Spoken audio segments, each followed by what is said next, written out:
Welcome to our channel. Today we how to authorize Klaviyo to sync customer events, detailed guide step by step clearly. To authorize Klaviyo to sync customer events, start by logging into your Klaviyo account. Navigate to the account settings by clicking on your profile icon in the top right corner. In the drop-down menu, select Account. Next, find the API Keys tab on the left sidebar. Click on API Keys to view your current keys.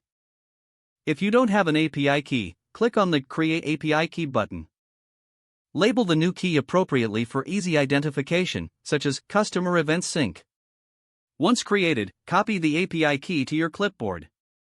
Now, open your e-commerce platform, such as Shopify or Magento.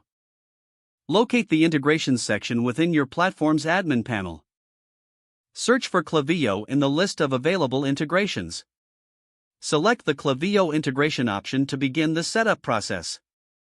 You will typically see a field labeled API Key or Klaviyo API Key. Paste your copied API key into this field. If required, complete any additional fields or settings to finalize the integration. Save your changes to establish the connection between your platform and Klaviyo. Next, return to your Klaviyo account dashboard. Access the Integrations tab from the left sidebar. Find and select your e-commerce platform from the list of integrations. Follow any additional prompts to configure event syncing. Ensure that customer events are selected for synchronization. Review the integration settings to confirm they align with your needs. Once satisfied, click on Save Configuration or similar to finalize the setup.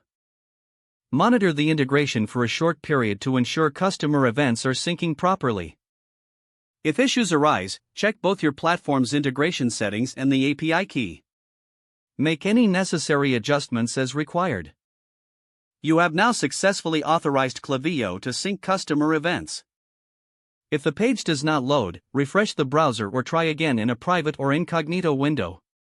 Make sure you are using the correct email address, then retype it carefully to avoid small typos.